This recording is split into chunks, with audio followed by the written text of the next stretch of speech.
Buongiorno cari amici, ben ritrovati in questo spazio in mia compagnia. Oggi volevo parlarvi di un concetto cabalistico molto importante e che appunto tocca gli argomenti di dazione e ricezione. Cosa si intende per dazione, cosa si intende per ricezione?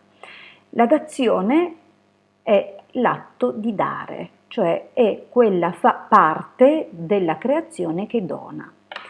Ma a cosa corrisponde quella parte della creazione che dona se non a Dio stesso? Perché è Dio che emana. Chiaramente noi utilizziamo il termine Dio, lo scriviamo, almeno i cabalisti non lo nominano, questo chiaramente è il nome con cui ci riferiamo a questa entità, al creatore, ma non intendendo assolutamente definirlo, poiché è impossibile definire questa forza che comprende qualsiasi cosa, da cui è una sorgente da cui appunto deriva e proviene tutto. Abbiamo provato a spiegare appunto come viene poi creato il nostro mondo, in che modo appunto discende questa forza generatrice in più pillole, magari non tutta in una, ma un po' qui a spizzichi e bocconi e un po' là, e adesso cerchiamo di capire quali sono i ruoli che si generano appunto nel rapporto uomo-Dio. Dio è la dazione, dunque da Dio emana tutto, da Dio ci proviene tutto. Ma che cos'è la dazione senza la ricezione? Era importante appunto che qualcosa potesse contenere questo dare, altrimenti è un dare che si disperde e che si perde di potenziale. Anche questo è il senso, l'abbiamo già detto in altre circostanze, del perché è così importante questo piano e perché continuiamo a tornare vita dopo vita sempre qui. Non è una punizione, sebbene ci sia moltissimo da correggere, ma è qui che noi sperimentiamo e possiamo vivere l'assoluta potenza della manifestazione di Dio e di quello che è tutto il trascendente. Il trascendente ha bisogno del manifesto perché si possa appunto compiere in potenza. Sarebbe potente comunque, ma potente a livello potenziale, cioè una potenziale potenza. È un gioco di parole, mi rendo conto, ma chiarisce benissimo quali sono appunto queste dinamiche. Dunque, un primo stadio è questa dazione che discende a favore della ricezione, che è appunto tutti gli esseri viventi, ma in particolare l'uomo. L'uomo si fa controparte della dazione. La dazione emana, emette e la ricezione accoglie. Dunque il figlio cosa fa? Riceve le attenzioni del padre. Questa dazione appunto lo colma e lo porta insomma a soddisfare tutti i suoi bisogni. Di conseguenza chi riceve prova gratitudine verso chi ha donato e dunque restituisce in termini di gratitudine. Ma è chiaro che poi la dazione è ancora più contenta se noi desideriamo tanto e dunque ci spinge, ecco perché moltissimi di noi abbiamo continui desideri, ne abbiamo tantissimi, ma sono stimoli che riceviamo dalla dazione, perché la dazione vuole colmarci di ogni bene, in ogni direzione. E in un certo senso siamo spinti a fare questa scorpacciata, no? A desiderare, desiderare, desiderare. Ma il motivo per cui continuiamo a desiderare è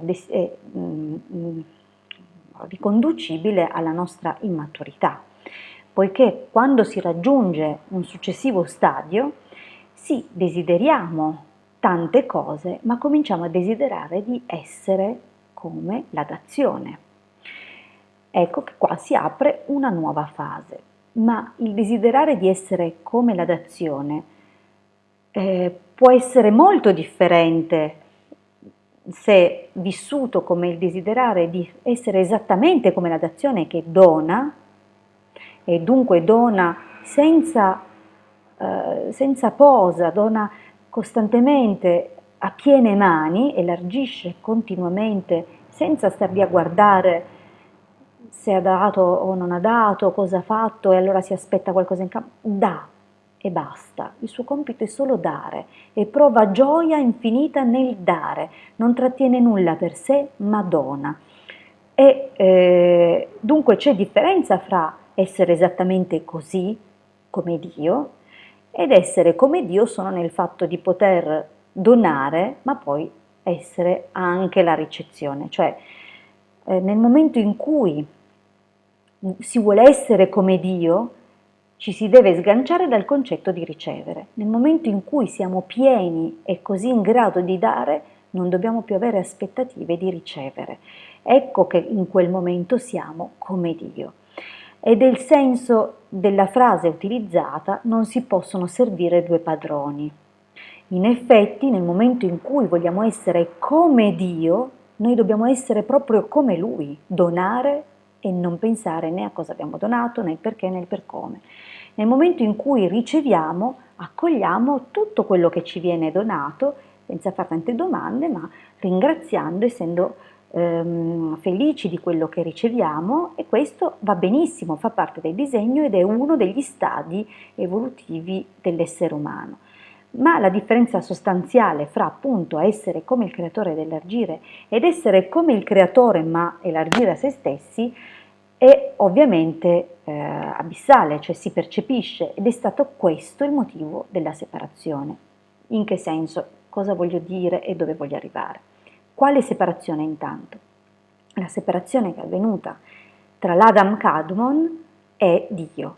Cioè nel momento in cui l'Adam Kadmon ha desiderato essere come Dio e nel momento in cui si è addormentato, ma era un progetto, era un disegno, è stato addormentato e dunque non è stato spinto a desiderare di essere come Dio subito, cioè di capire o di subire passivamente questa imposizione, cioè tu sarai come me, devi fare così. No, l'Adam Kadmon è stato addormentato e questo viene detto nella Bibbia, può essere letto fra le righe, egli lo addormentò e poi non c'è più scritto che è stato svegliato l'Adam Kadmon, ancora oggi l'Adam Kadmon non è stato svegliato e poi vedremo chi è e come si tornerà a questo. L'Adam Kadmon dunque viene addormentato e gli viene trasmesso questo desiderio di essere come Dio. Cosa fa dunque un uomo addormentato? Comincia a creare desideri di tipo materialistico, comunque desideri che appagano se stesso e ne ha fatti tantissimi, tantissimi. Si può dire che ogni desiderio corrisponda a una scintilla che poi è conseguente appunto alla frammentazione dell'Adam Kadmon. Dunque tutte queste scintille sono i vari desideri, le varie essenze che si sono divise al momento appunto in cui l'Adam Kadmon ha desiderato di essere come Dio e dunque c'è stato questo terzo stadio, scusate, ma non per il bene e per il gusto e l'amore di dare esattamente come fa Dio, ma desiderava essere come Dio solo nel suo potere di poter dare quelle cose lì e di fare tutte queste meraviglie. E dunque per un fine egoistico. A questo punto perché? Chiediamocelo, ma è perché è una scuola preziosissima.